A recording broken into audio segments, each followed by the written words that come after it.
Estou para mais um vídeo longo, mas não tão longo assim. Gente, nem sei do que especificamente eu vou falar hoje, não sei nem o título desse vídeo de hoje. Porque ao contrário dos meus vídeos lá na outra rede, que são roteirizados, escritos direitinho, não sei o que, né, gravados, editados, esse aqui eu procuro falar mais sobre algum tema que tenha na minha cabeça, né? Eu tava seguindo uma linha do tempo, mas eu acho que a gente não precisa mais seguir essa linha do tempo, já contei como foi nos outros primeiros vídeos o nosso processo, né, de imigração, de saída do Brasil. Então acho que a gente já pode começar a falar de temas, né, eventuais, assim, que eu esteja no meu coração, com vontade de dividir com vocês. Então é tanta coisa na minha cabeça que eu tenho que sintetizar, entendeu? E eu não fiz isso essa semana, por outras razões. Outras coisas aconteceram ao mesmo tempo e eu não tava com muito tempo. Então, o que tava no meu coração hoje de falar com vocês, depois eu vejo um título para esse vídeo, que eu não sei qual será. Vamos falar sobre a família, né? Já falei pra vocês como foi a notícia da nossa imigração para nossa família, mas muita gente me pergunta como lidar com a saudade da família. Tá aí, é isso, pode ser esse o nome do vídeo de hoje. Como lidar com a saudade da família. E eu não tenho currículo eu não tenho CRM de psicóloga, eu não tenho currículo de psicóloga, né? Então o que eu posso dividir com vocês é a minha experiência, percepções e meus sonhos, né? Como tá na minha Bíblia. Quando a gente fala em migrar, quando a gente fala em mudar completamente, tomar uma decisão dessa na nossa vida, a gente precisa ter em mente, isso é meu ver, tá, gente? Mais uma vez, que família é meu marido e meus filhos. E eles são prioridade. E eu sempre digo isso pra vocês. Só que quando eu digo isso, de forma alguma, eu estou anulando, mitigando, diminuindo, excluindo a relação, o carinho, o respeito, o afeto, a falta que faz a minha família do Brasil. Minhas irmãs, meus sobrinhos, minhas tias, meu pai, meus amigos. Claro que não. Não é sobre isso. Não é sobre não amar quem está no Brasil, quem ficou no Brasil. É sobre amar tanto o meu marido e minha família, é sobre prezar tanto pelo bem-estar da minha família que eu decidi emigrar. Só que isso vem de um contexto familiar que eu vim, eu vou chamar desordenado, mas acho que a palavra não é essa. Vamos lá. Uma amiga minha uma vez, o marido é federal, concurso público federal, então ela pode migrar para qualquer lugar do Brasil, certo? Certo. Aí uma vez a gente conversando, eu ainda no Brasil, acho que já estava na preparação para vir para Portugal, a gente conversou sobre isso, eu tenho muita vontade de sair do Rio de Janeiro. É muito caro viver no Rio de Janeiro. Gente, estão pagando 15 reais numa empada. Eu fui ao Brasil em abril com minha família, nós pagamos em 4 empadas, comemos uma cada um, 4 empadas e 2 mineirinhos, um guaravita e uma água, 70 reais. 70 reais. Aí eu postei, tá barato. Oi, tá barato? Aí minha comadre é amiga, porque tem lugar cobrando 12 na empada. Agora deve estar 15, né? Eu acredito. Então assim, ela falava isso, ela assim, eu quero sair, eu tenho vontade de sair do Rio, tenho vontade de ir pra outro lugar, pra uma cidade menor, onde o custo de vida seja mais barato e tal. Porque meu marido, né, tem essa possibilidade de migrar pra qualquer lugar dentro do Brasil. Mas eu tenho medo. E ela foi muito racional ali. Ela falou assim, porque a minha realidade, da rede de apoio que eu tenho, eu não sei se eu sei viver sem essa rede de apoio. Aí ela pega num ponto-chave, que na minha realidade não existia. Eu nunca tive rede de apoio pra nada. Toda a rede de apoio que eu tive, ela foi onerosa. Ela era paga, ela era custeada. Eu tinha que tirar do bolso e pagar alguém pra fazer, né? Seja numa escola integral, seja numa babá, seja numa doméstica na minha casa me ajudando nas coisas e que acabava ajudando com as crianças. Eu nunca tive alguém que ficasse com meu filho pra eu lavar um cabelo, pra eu ir em restaurante com meu marido, pra eu ir jantar, pra eu ir a um show, pra eu ir a um cinema. Eu nunca fui, né? Se eu quisesse fazer, eu tinha que pagar alguém pra fazer. Então essa não era a minha realidade. Então assim, rede de apoio nunca foi uma coisa que me prendeu, que eu nunca tive, né? E essa rede de apoio dessa minha amiga, aí vem um outro ponto, família. Né? Em que contexto familiar ela vive? Um desordenado como o meu, que cada um por si, só tá junto ou no Natal ou quando dá M pra todo mundo, pra alguém tá doente, né? Aí minha família é uma leoa, minha família se ajuda, entendeu? Mas no dia a dia, em que contexto é? Não tem, né? Eu ficava meses sem ver minhas tias, minhas irmãs, né? Minhas irmãs, ficava meses sem ver, né? Então a gente não tava sempre junto. Só que essa rede de apoio dela eram quem? Eram os sogros e os pais dela. Desde que ela casou, mesmo antes das meninas, ela acho que é sábado na casa dos sogros e domingo na casa dos pais. Eventualmente, se eles tenham, né, um aniversário, alguma viagem, alguma coisa, é diferente. Mas, via de regra, era essa divisão. Então, os filhos dela, as filhas dela, estavam sempre muito ligadas, muito próximas à presença dos avós. A relação avô-ega era muito presente na vida delas. Não é a realidade dos meus filhos. Então, o que eu tô tirando dos meus filhos? Uma ausência, uma falta, uma carência, né? Então agora já não tem mesmo, tá? É isso aí. Já não tinha muito antes, já era muito pouco que você tinha. Então não tô tirando tanto, né? Ela não, ela tiraria muito. Então, assim, veja, eu não tô dizendo que as pessoas que têm uma relação parental, né, com a família fora do seu, né, num sentido mais lato sensu, num sentido mais amplo, essas pessoas, não que elas não devam imigrar, não é isso. Tô dizendo que pra mim foi menos pior, doeu menos.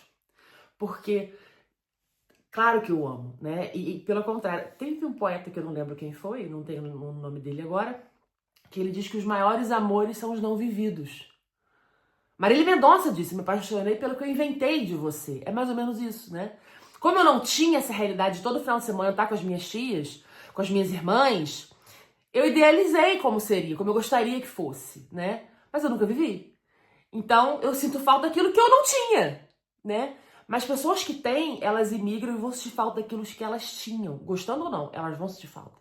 Porque a gente, quando chega aqui, quando a gente migra, a gente não tem com quem conversar. A gente não tem nem de quem falar mal. E o ser humano precisa falar mal de alguém, né? A gente tem essa necessidade, né? Lá do pecado original, essa nossa miséria de falar do outro para salientar em nós algo que a gente acha bom ou que precisa ser validado por alguém. Então a gente tende a falar mal do outro. Aqui a gente chega e fala, não tem nem de quem falar mal. Não tem nem pra quem falar mal de alguém. Não tem, né? Aí as pessoas, acho que é por isso que as pessoas chegam aqui e ficam falando mal dos portugueses em geral.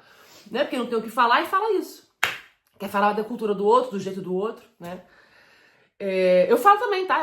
Mas eu falo pontual. Hoje, depois de 3 anos, claro que a gente já tem de quem falar mal, né? Claro que já tem. Mas eu falo uma coisa pontual, né? A pessoa, independente da nacionalidade dela, brasileira, portuguesa, britânica, inglesa, francesa, independente do que for, aquela pessoa ali merece o meu comentário. Pecado, tá, gente? Então, assim, quando a gente migra, a gente tem que ter isso na nossa cabeça. O que a gente vai perder? Como que vai ser? Porque até esse pequeno detalhe, gente, você não ter com quem conversar, ele vai pesar em algum momento. E outra coisa é que a gente tem que tomar muito cuidado, que também estava no meu coração em relação a isso, não só a família, mas em relação a gente, né? Por que você quer imigrar? Porque você está entediado?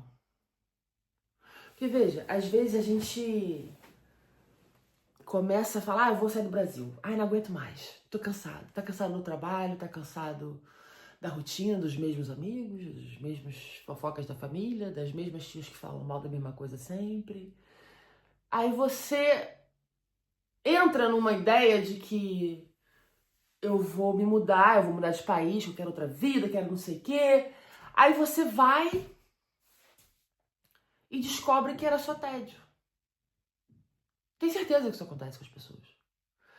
Quando eu pensei, eu vou imigrar, eu penso o quê? Eu tenho que olhar para aquilo que verdadeiramente me faz mal. Medo. Ah, é muito violência. Ah, fugir da violência. Eu nunca fui assaltada, nunca sofri nenhum tipo de violência, mesmo morando no Rio de Janeiro, graças a Deus. Só que esse incômodo, né, dessa insegurança, até que ponto ela me atinge ao ponto de eu querer mudar de país? Isso é muito sério, gente. A gente tem que ter na cabeça que imigrar não é aventura. Imigrar não é, deixa eu ir lá ver qual é. Não, imigrar é a vida real, né? É muito real. É tudo de novo. É tudo do zero. E isso dói. Porque você está falando de amizade, está falando de adaptação cultural, está falando de saudade, está falando de se conhecer. Você é uma nova pessoa. Tudo muda na sua vida. Eu olhava para o medo e ele me paralisava. Eu tinha medo e aquilo me paralisava. Eu fiquei 7 anos sem dirigir. Desde que meu filho nasceu, eu nunca mais dirigi com meu filho no carro. Como eu estava sempre com ele, eu nunca mais dirigi. Eu dirigi 2 vezes em 7 anos. Uma, porque eu tava com gente no carro atrás comigo, com meu filho. Minha filha, na verdade, era a Amália. O Francisco não foi, era só a Amália, tava no banco de trás. E uma outra vez era só eu e o Francisco, tava grávida da Amália. Eu levei ele à praia, nas férias. Falei, cara, tá de bichinho no apartamento, ele precisa ir à praia. Aí eu fui. Sem cinto de segurança. Eu não botei na cadeirinha. Entende como o medo me paralisava? Eu morava uma quadra da praia de Caraí, e minha comadre também, e às vezes na noite de verão, aquelas noites muito quentes, minha comadre, não, eu fui dar uma volta na praia, vamos lá levar as crianças pra brincar na praia, não sei o que, tá uma noite quente, gostosa de passear. E eu? Sair de casa à noite? Vou nada. Não vou não. Entende como o medo me paralisava? Eu já não aguentava mais viver assim. É chato, cansa.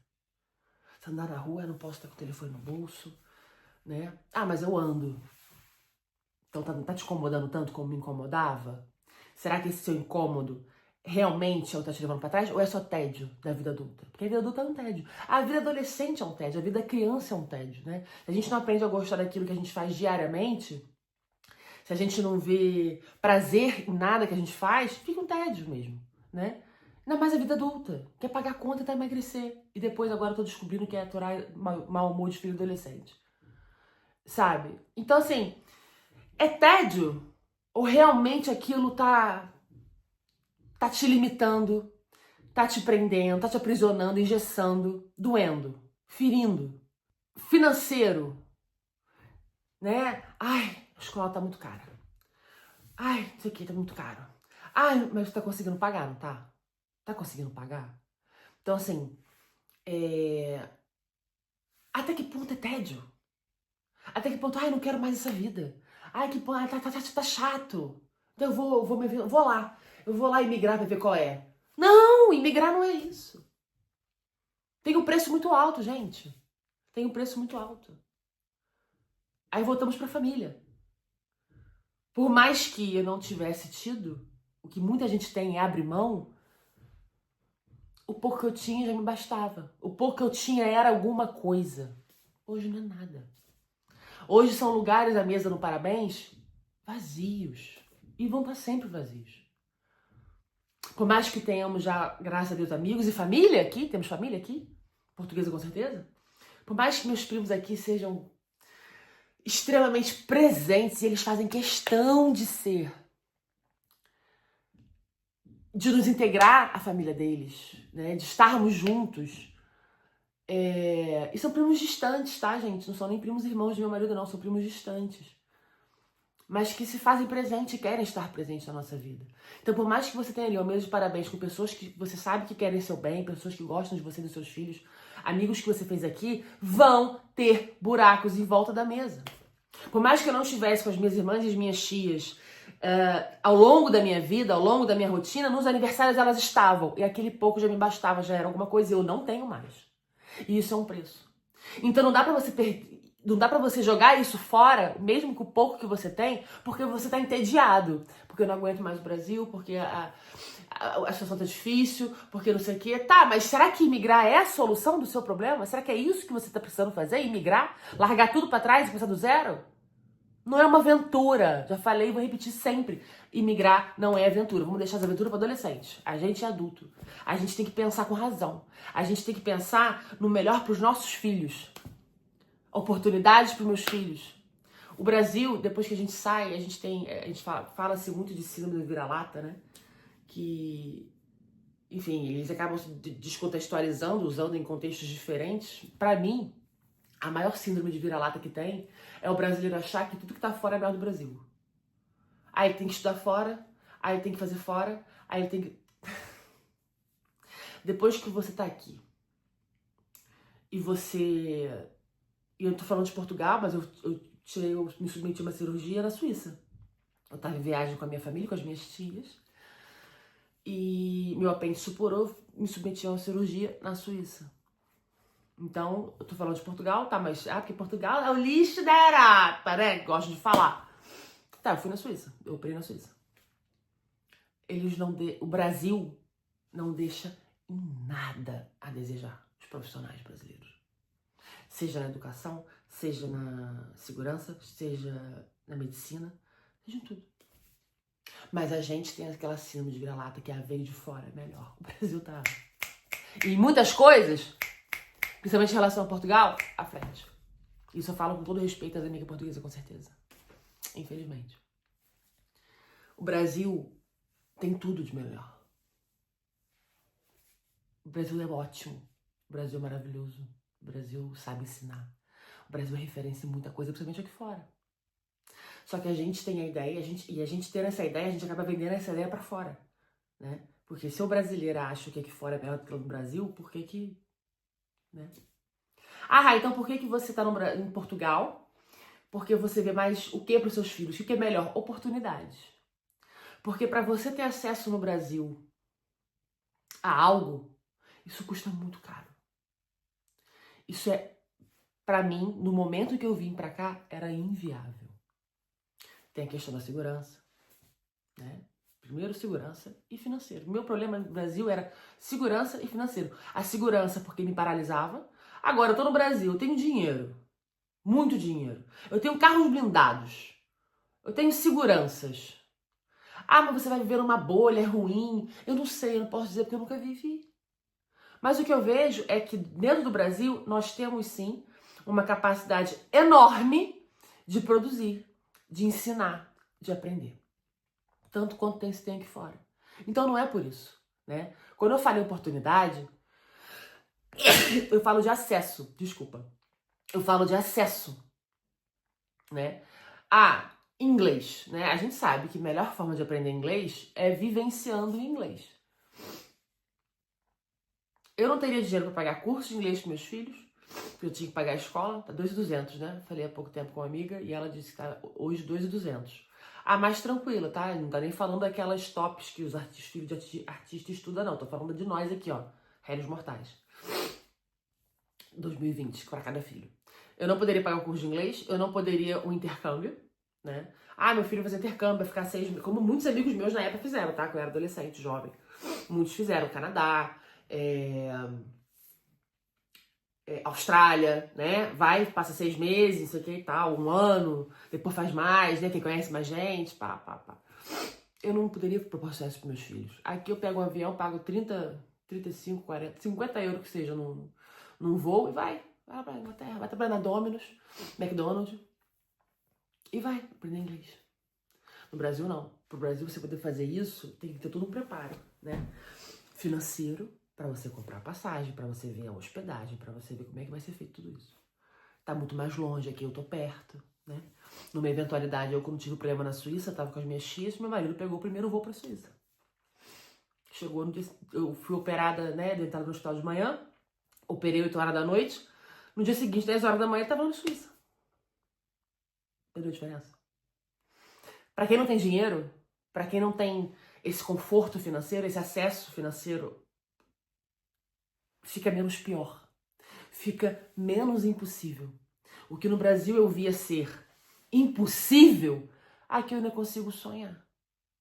Aqui eu ainda consigo pensar assim, qualquer coisa, bota no avião e vai trabalhar na Domino's, McDonald's, né? E para ver se desengasga no inglês, para ver se ele desenvolve o inglês. O acesso a pessoas que conhecem, que estão aqui, que migram para lá, né? Que podem de alguma forma ajudar, facilitar, né? Não financeiramente, mas apoiando, tá perto, né? Agora, no Brasil, eu não tinha essa realidade, não poderia, eu não via no fim do túnel uma esperança de poder um dia proporcionar aos meus filhos. Então eu migrei. Então é sobre isso hoje. É sobre você saber o que você veio buscar. sem se esquecer nunca daquilo que você abriu mão, tanto do bom do ruim. Porque vão acontecer momentos, eu não vou dizer que você vai, porque quando eu pensar em voltar, que eu nunca pensei em voltar. Mas já passou pela minha cabeça assim, e se eu precisar voltar? E se eu precisar voltar? Sei lá, uma guerra, né? Estoura uma guerra aqui. Eu acho que eu pego o primeiro bote e vou pro Brasil, pro Rio de Janeiro. Que aí junto a polícia contra os amigos lá do movimento, entendeu? Aí o negócio vai ficar feio. Tem até um meme, né, falando isso. Vou ficar no Rio de Janeiro, pô, que tem os amigos do movimento. Mas brincadeiras à parte, se eu tiver, passa na minha cabeça isso. E se um dia eu precisar voltar pro Brasil, né? Isso passa na minha cabeça. Agora, eu quero voltar. Tô precisando voltar. O que eu vim fazer aqui? Não. Essa pergunta eu nunca me fiz porque ela nunca saiu da minha cabeça a resposta. Eu vim fazer aqui o quê? Vim proporcionar aos meus filhos coisas que no Brasil eu não podia proporcionar. Por mais que eu tenha aberto mão de tudo aquilo. Das pessoas que eu amo, do que eu tinha, do que eu achava que eu tinha, do que eu queria ter. Tudo isso eu tive que abrir mão. Porque agora, mesmo eu querendo ter, eu não tenho. Ainda que eu tivesse, ainda que eu tenha tido, eu não tenho. Então tudo isso tem que estar na minha cabeça. E tem que estar muito pacificado na minha cabeça. Pra não cair no erro de voltar. Então, eu imagino, eu faço uma leitura de, obviamente não generalizando, mas muita gente que veio e voltou, faltou alguma coisa emocional ali, né? Porque no primeiro ou no segundo aperto voltou, porque ela tinha talvez uma rede de apoio e ela agora ela tinha pra onde voltar. Nem todo mundo que migra tem pra onde voltar. Esse é um ponto importante, né? Ela tinha pra onde voltar, talvez se ela não tivesse, ela tinha se esforçado mais pra fazer dar certo aqui. Ela não suportou a saudade das pessoas, porque ela tinha uma outra espécie de convívio. Às vezes ela tinha aquele convívio, chegou lá e já não tinha mais, porque ela já não é mais a mesma. As pessoas seguiram com a vida delas, e isso é normal, é natural. E você acaba que não se encaixa mais. Ou você cria uma expectativa que elas vão parar o mundo pra te receber e elas não vão, porque a vida delas nunca parou. Não vai ser agora que você voltou que vai parar. Entende como eu tô tentando mostrar pra vocês que tudo se encaixa? Que é tudo um grande encaixe? Tudo isso tem que estar muito alinhado pra você não se perder e pra você sobreviver às suas crises existenciais, à sua TPM, à sua saudade. É muito difícil lidar com a saudade. Não é fácil. Só que quando eu olho pra saudade, eu olho pra ela com um certo respeito ao que eu queria ter e ao que eu tinha. Eu falo, não, peraí. Por quê? Se eu estivesse lá, a gente nem tava junto. Às vezes eu vejo vídeos da minha família reunida juntos, agora é Natal, tá chegando o Natal. Provavelmente minha família vai se reunir. Eu vou olhar pra aquilo e vou dizer, é só no Natal. Dói, mas é só no Natal. Mas e as pessoas que não é só no Natal? E as pessoas que era sempre? Perderam, não tem mais. Mas e aí? O que ela veio buscar? O que ela quer aqui? Ela veio se aventurar? Era só tédio? Era só tédio. Então eu vou voltar pra lá. Vai continuar entediada, porque a vida adulta é essa, eu te falei, né?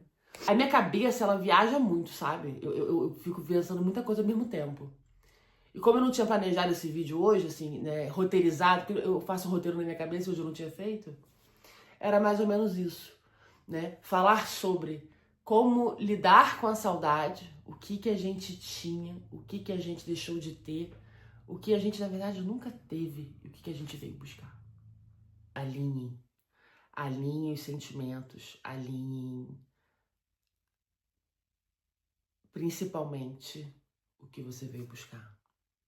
Eu vim buscar a segurança, eu vim buscar oportunidades para meus filhos. E eu abri mão de alguma coisa. Do que você vai abrir mão? Então eu acho que tem que estar muito consciente do que você vem buscar, né? E do que você abriu mão. Eu acho que uma coisa ajuda a outra, uma coisa empurra a outra, uma coisa funciona melhor quando está alinhada à outra. Eu vim buscar isso, segurança, uma escola de ensino de qualidade, uma escola pública, e eu encontrei. Eu não, em momento nenhum eu achei que eu fosse encontrar um paraíso, um mar de rosas, um país perfeito, um mundo em que tudo se resolveria por mim, sem que eu precisasse me esforçar por algo, sem que eu precisasse acreditar em algo, sem que eu precisasse renunciar a algo. Não. Eu sempre soube que eu ia viver uma vida adulta. Eu sempre soube que eu ia viver uma vida de pagar conta, tentar emagrecer e agora lidar com a adolescência de filho. Eu sempre soube que isso ia acontecer, né? Acho algumas pessoas não, algumas pessoas vêm achando que mudar de país vai mudar completamente a vida dela, a história de vida dela. O papo de hoje foi sobre isso, sobre a gente olhar para primeiramente pro que a gente tem, pro que a gente vai abrir mão, pro que a gente vai perder, para depois olhar para aquilo que a gente tá vindo verdadeiramente buscar, né? Se é só uma aventura ou se é uma vida adulta em outro país. Não deixe de curtir, compartilhar, comentar e principalmente se inscrever. Até o próximo vídeo.